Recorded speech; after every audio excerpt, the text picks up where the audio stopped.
Yo! What's up mga kabida? At welcome back na naman sa ating YouTube channel.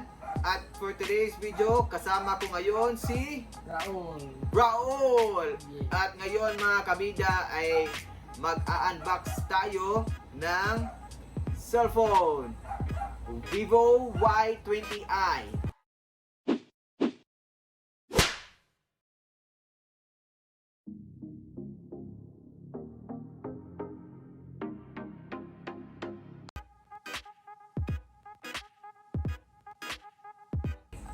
So, nabili namin to mga kabida sa isang mall at ito ay nagkakalaga ng 7,499 pesos.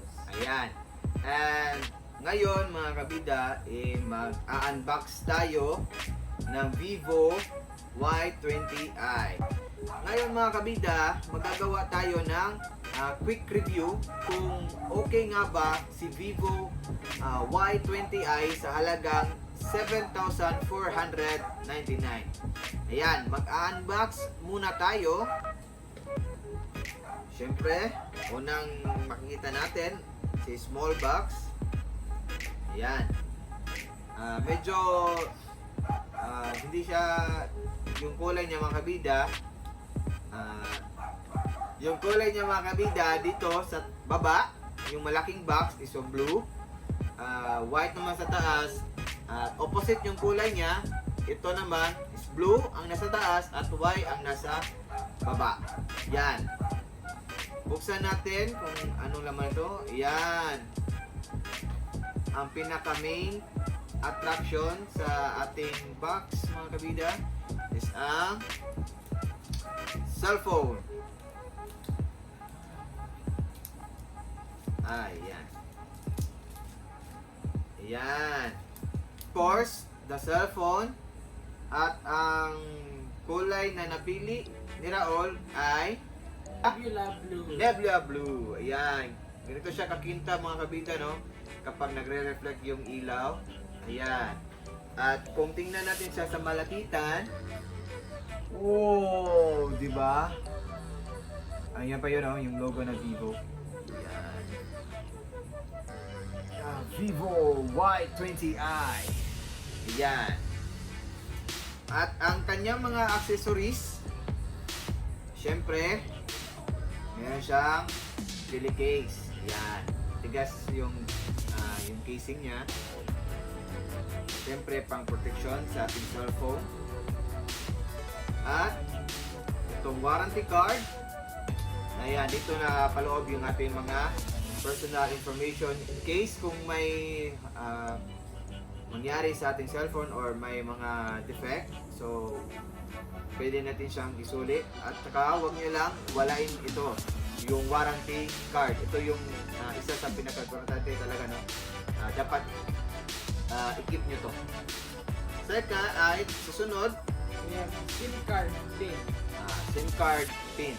Para buksan or kunin yung SIM nyo or maglagay kayo ng SIM, kailangan nyo talaga to. Dapat huwag nyo itong walain. Ilagay sa isang lugar na kung saan hindi siya mawawala or alam nyo. Then, sunod naman, meron tayong Quick start guide. quick guide sa ating cellphone. Siyempre, yung ating the charger adapter. Sunod, meron tayong USB cable. USB cable. Magkapares to, ha. Yan. At wala na. Yun lang mga kabida, no? Wala siya kasamang headset. Sa cellphone na to mga kabida, yan. Isa-isahin natin ang kanyang mga specs. So, ang kanyang LCD display, meron siyang 6.5 LCD display. At ang kanyang thickness naman niya 8.4 megapixel. Hindi siya ganong kalaki or millimeter. Ayan, ito yung thickness niya. At sa harapan naman, yung notch niya, ito yung camera. Sa front camera, we have 8.4 megapixel. Then sa likod naman, ayan, meron tayong 13 megapixel plus 2 megapixel. Ayan. And then, dito, meron tayong Fingerprint scanner. volume and fingerprint scanner, volume control, tsaka ito yung fingerprint scanner.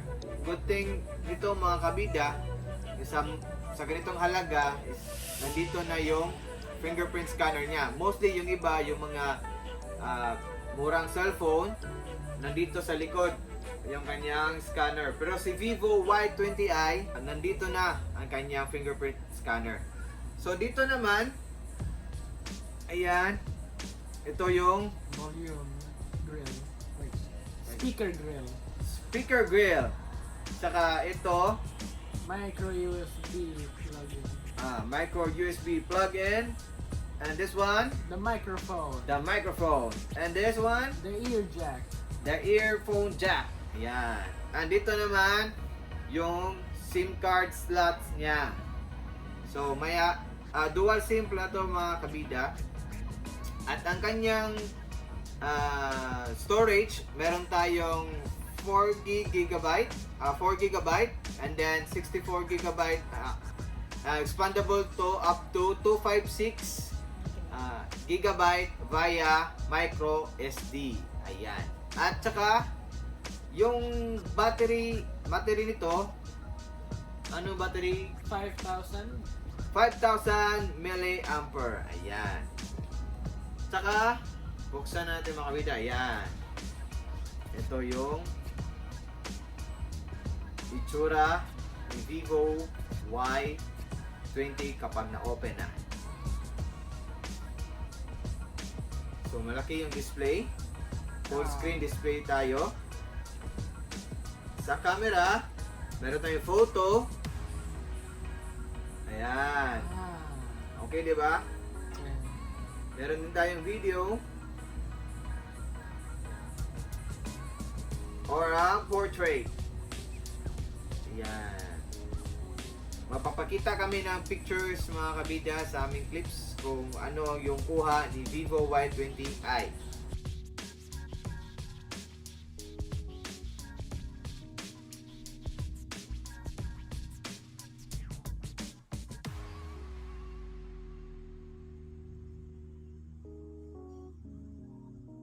So this is the front-facing camera. As you can see, everything looks alright, and it's very high definition. So here's the rear-facing camera. As you can see, just like the front-facing camera, it looks good and has higher definition. So here's the phone, and if you go to the settings, as you can see, it's very bright. If you go down to display and brightness, you can change from bright to dark,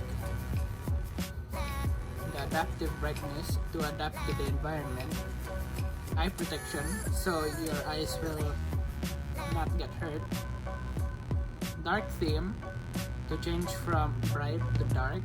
I prefer the dark because it doesn't hurt my eyes. The screen timeout, so I can change when it will turn off automatically.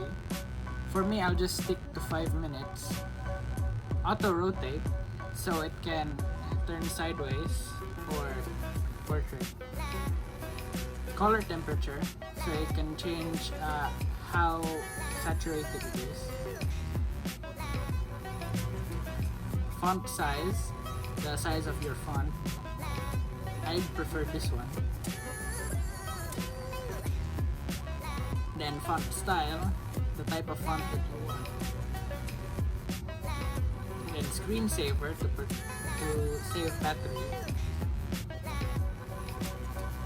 Full screen display. Top area display for different apps.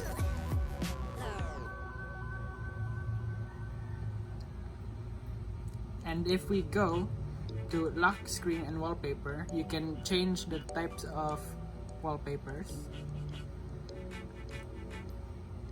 Then sound to change the media volume, the ringtone volume, and alarm volume. Vibrate for calls. Do not disturb will stop sending you notifications if it's on. Then the message tone for when you get a message, and a ringtone, and also an alarm ringtone. Here you have dial pad, tones, screen locking sounds, charging sounds and vibration, touch sounds, yes, screen capture tone, message sent sound, and touch vibration. If we go to battery, it can show you when your phone will become 0%. That's all. The storage to see how much space you have left. Currently, because this one is new, there's still a lot. Security for password, fingerprints, and all of that stuff. Privacy for your personal data. Location, yeah, just turn that on. And then some extras here. Shortcuts for games, accessibility, different accounts, Google, and the system. And that's it for the settings.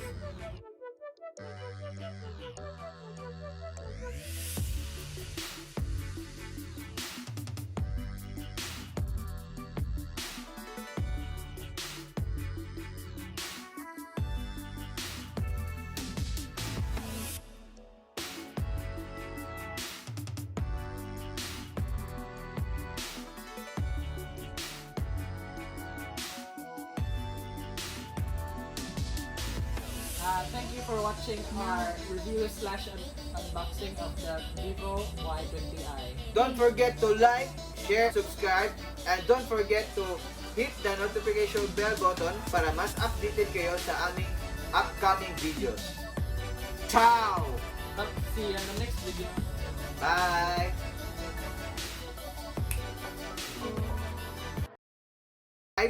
Para mas updated pa kayo sa aming late upload sa aming mga video. Ciao!